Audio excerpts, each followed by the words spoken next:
বিশ্ববিদ্যালয়ে পড়ার কথা ভাবছেন? কোন বিশ্ববিদ্যালয়ে পড়বেন ঠিক করে ফেলেছেন? তাহলে সিদ্ধান্ত নেওয়ার আগে এই খবরটি সম্বন্ধে জানুন, কারণ আপনার ভুল পছন্দ আপনার ভবিষ্যৎ জীবন ঝুঁকির মধ্যে ফেলতে পারে।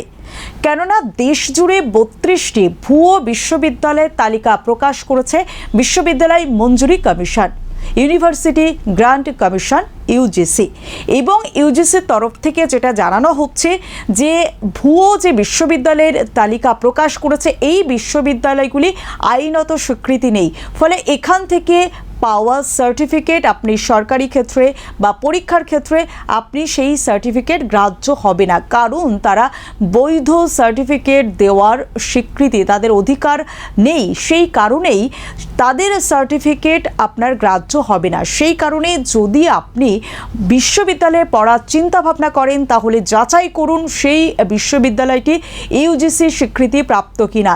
ইউজিসির ওয়েবসাইট গিয়ে সেই তথ্য যাচাই করুন, তারপরেই আপনি ভর্তি হন। তা না হলে আপনার ভবিষ্যৎ জীবন কিন্তু ঝুঁকির মধ্যে পড়তে চলেছে। শুধুমাত্র আপনার ভবিষ্যৎ জীবন ঝুঁকির মধ্যে পড়তে চলেছে, আপনার সময় ব্যয়, পরিশ্রম, আপনার অর্থ সব কিছুই কিন্তু আপনার নষ্ট হবে। তাই একটা ভুল সিদ্ধান্ত আপনার ভবিষ্যৎ জীবন কিন্তু ঝুঁকির মধ্যে ফেলবে। তাই আপনি এই সিদ্ধান্ত নেওয়ার আগে, বিশ্ববিদ্যালয়ে পড়ার আগে সমস্ত বিষয় ভাবনা চিন্তা করুন।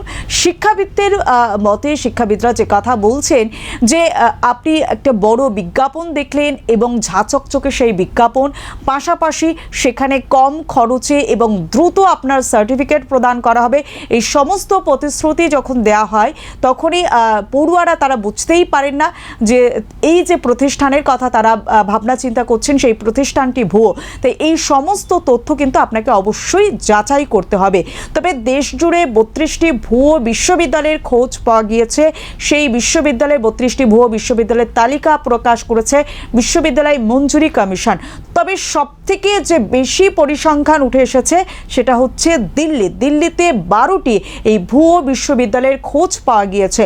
আর তারপরেই দ্বিতীয় স্থানে উঠে এসেছে বিজেপি শাসিত রাজ্য উত্তরপ্রদেশ, এবং পশ্চিমবঙ্গেও এই ভুয়ো বিশ্ববিদ্যালয়ের তালিকা পাওয়া গিয়েছে। 2টি ভুয়ো বিশ্ববিদ্যালয়ের খোঁজ পাওয়া গিয়েছে পশ্চিমবঙ্গে। সেই বিশ্ববিদ্যালয়গুলি যেমনটা জানা যাচ্ছে সেগুলি হলো কলকাতার Indian institute of alternative medicine এবং ঠাকুরপুকুরের institute of alternative medicine and research. এই 2টি বিশ্ববিদ্যালয়ের খোঁজ পাওয়া গিয়েছে। তাই আপনারা যখন বিশ্ববিদ্যালয়ে, যারা পড়ুয়ারা বিশ্ববিদ্যালয়ে যার কথা বলছেন, ভাবছেন, চিন্তাভাবনা করছেন, তার আগে যে বিশ্ববিদ্যালয়ে আপনি পড়ার সিদ্ধান্ত নিয়ে ফেলেছেন সেটি ইউজিসি স্বীকৃতিপ্রাপ্ত কিনা সেই সমস্ত বিষয় আপনি ইউজিসির ওয়েবসাইটে গিয়ে খতিয়ে দেখবেন। তারপরেই সেই বিশ্ববিদ্যালয়ে আপনি পড়ার কথা চিন্তা ভাবনা করবেন।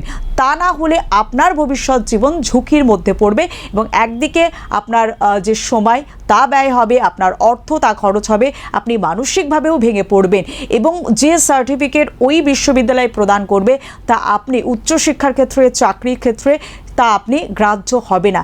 তাই আপনি এই বিশ্ববিদ্যালয়ে পড়ার আগে সমস্ত বিষয় আপনি খতিয়ে দেখতে হবে এবং তারপরেই যাচাই করে সেখানে ভর্তি হবেন।